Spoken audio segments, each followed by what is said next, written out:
ఒకప్పుడు నెల్లూరు జిల్లా ప్రాంతం నుంచి రంగారాయుడు గారిని ఒక ఆయన భద్రాచలం వచ్చారు. ఆయనకి కోరిక, భద్రాచలంలో ఉత్సవమూర్తికి కళ్యాణం చేసేటప్పుడు వైరముడి అంటే అది ఇలా ఉంటుంది, ఆ వైరముడి చేయించాలి కిరీటం అని.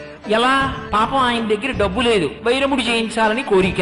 ఆయన రోజు రామ రామ రామ రామ రామ రామ రామ అని రామచంద్రమూర్తితో ప్రార్థన చేసుకు పడుకునేవాడు. సీతారామ కళ్యాణం దగ్గరికి వచ్చేస్తోంది, కొన్ని నెలల్లోకి వచ్చేసింది. రామచంద్రమూర్తికి అల్లా సాక్షాత్కరించారు. బెంగ పెట్టుకోకోయ్, నీకు మీ తండ్రి గారు ఇచ్చినటువంటి ఇంట్లో మధ్య గది తవ్వు, అక్కడ 6 మణులు ఉంటాయి, ఆ 6 మణులు తీసి నాకు వైరముడి చేయించన్నారు. ఆయన తిన్నగా వెళ్లి వాళ్ళ తండ్రి గారు ఇచ్చినటువంటి ఇంటి మధ్య గది తవ్వించారు.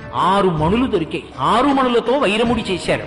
కంసాలులు అన్నారు, ఆ మధ్యలో ఒక్క మరకతమణి వేస్తే అందం వస్తుంది, ఆ మరకతమణి లేకపోతే నీ పిడితే అందం రాదు అన్నారు. ఎక్కడొస్తుంది మరకతమణి? పాపం ఎలాగైనా సంపాదించాలని ఆయన భారతదేశం అంతా తిరిగాడు రంగారాయుడు గారు. ఆ 6 మణుల మధ్యలోకి ఇమిడి